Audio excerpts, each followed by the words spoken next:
Sobat MTV, balik lagi sama kita berdua hari ini. Dan di kesempatan kali ini kita mau bahas sesuatu yang viral lagi, walaupun nggak seviral yang di video kemarin ya, yang Fajar itu. Nah, di kesempatan kali ini kita mau bahas tentang apa nih Kak? Kita mau bahas tentang Nono, bocah 8 tahun dari NTT yang sangat jenius. Wow, itu ceritanya gimana sih Kak? Secara singkat aja biar Sobat BMTV itu juga tahu gitu. Oke Bel, Sobat BMTV juga yang ngikutin TikTok, ngikutin media sosial pasti tahu ya, Nono ini bocah 8 tahun dari NTT yang sangat jenius, baru saja menjuarai Olimpiade Matematika tingkat internasional ya, tingkat dunia ya. Yang diselenggarakan oleh salah satu ajang bergengsi gitulah di dunia.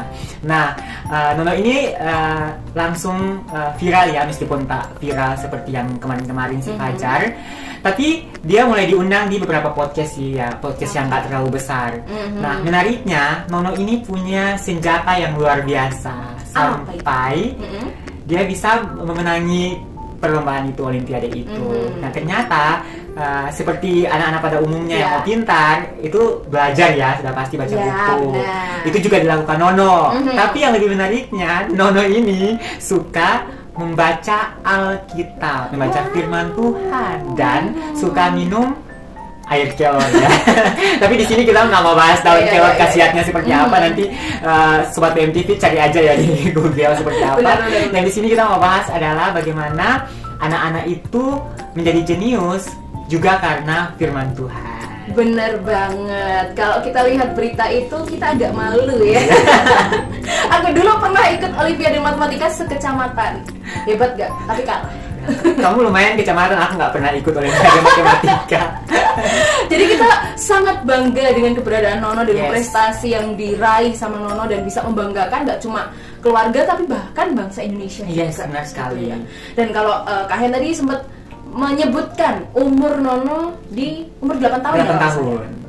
8 tahun ini jadi umur yang apa ya, disoroti sama generasinya kita. Karena generasinya Nono, generasi anak-anak di zaman sekarang itu kayak jadi harapan bangsa gitu loh sebenarnya. Tapi pada kenyataannya bersamaan dengan beritanya Nono ini ada banyak berita-berita yang cukup menyedihkan. Nggak cukup nih, benar-benar menyedihkan gitu ya. Karena seperti pemerkosaan anak-anak, kemudian pembunuhan anak-anak, bahkan anak-anak memperkosa anak-anak yang lain dan sebagainya gitu ya. Itu jadi kayak secara rohani itu sebenarnya Tuhan sudah memberikan rencana yang luar biasa untuk generasinya Nono, untuk generasi anak-anak di masa depan. Tapi di sisi lain, ketika Tuhan sudah punya rencana yang luar biasa ini, iblis itu juga nggak berdiam diri masalahnya.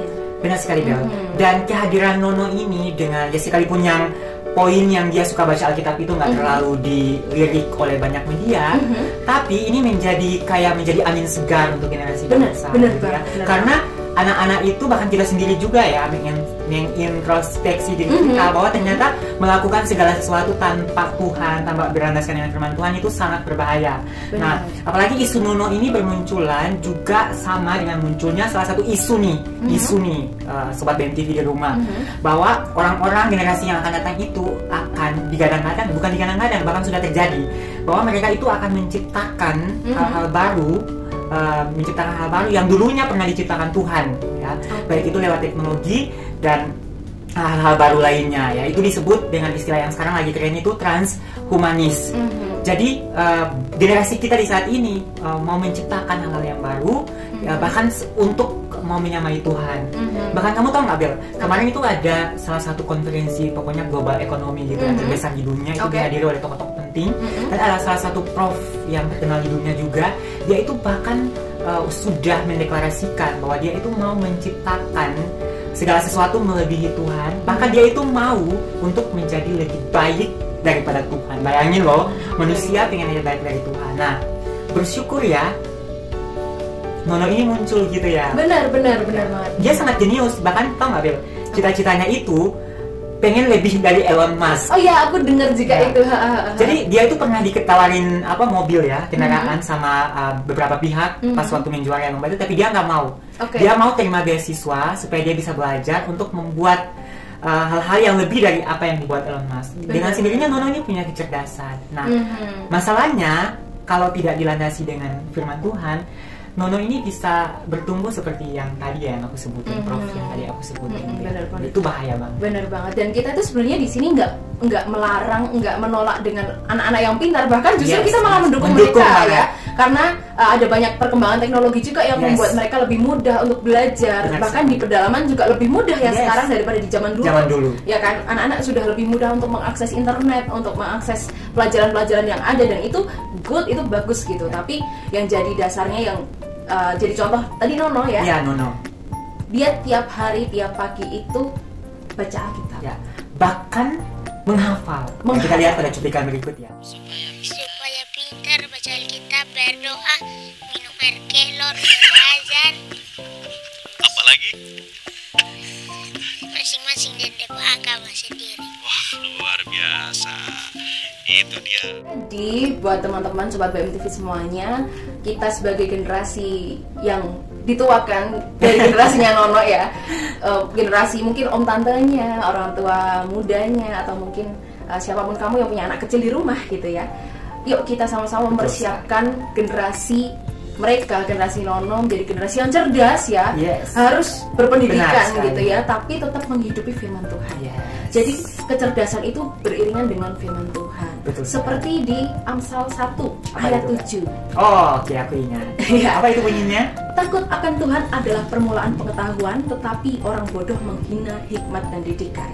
Yang harus digarisbawahi di ayat ini tuh, takut akan Tuhan adalah permulaan pengetahuan, bukan teknologi yang jadi permulaan pengetahuan. Betul. Atau kepintaran kita ya, atau apapun itu. Bukan kekuatan kita yang jadi permulaan pengetahuan, tapi takut akan Tuhan itu yang harus dihidupi, yang harus ditanamkan sama anak-anak di bawah gitu. Karena mau nggak mau mereka akan menghadapi sesuatu yang lebih gede lagi di depan, ya kan? Kita aja menghadapi seperti ini nggak mudah gitu ya. Dengan perubahan zaman dan sebagainya, kita harus berpegang teguh sama Tuhan. Apalagi anak-anak di generasi yang di bawah harus belajar. Kita harus menanamkan mereka nilai-nilai takut akan Tuhan.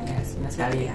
Dan untuk sobat BMTV yang punya anak, yang punya adik gitu kan, pokoknya belajar dari Nono ini kita jangan pernah malu. Jangan pernah malu mengakui bahwa semua yang kita bisa lakukan, semua prestasi kita, kehebatan kita itu berdasar pada kekuatan Tuhan. Kayak gitu ya, berdasar pada kekuatan Tuhan gitu. Karena jangan pernah gengsi-gengsi juga mengakui bahwa itu Tuhan gitu kan. Karena kalau kita berani untuk melakukannya, berani untuk mengatakan bahwa itu semua karena Tuhan, maka Tuhan itu akan selalu membuat perbedaan antara kita yang benar-benar ditanam dengan firman Tuhan dan yang bukan ditanam dengan firman Tuhan. Buah kita itu pasti akan berbeda banget.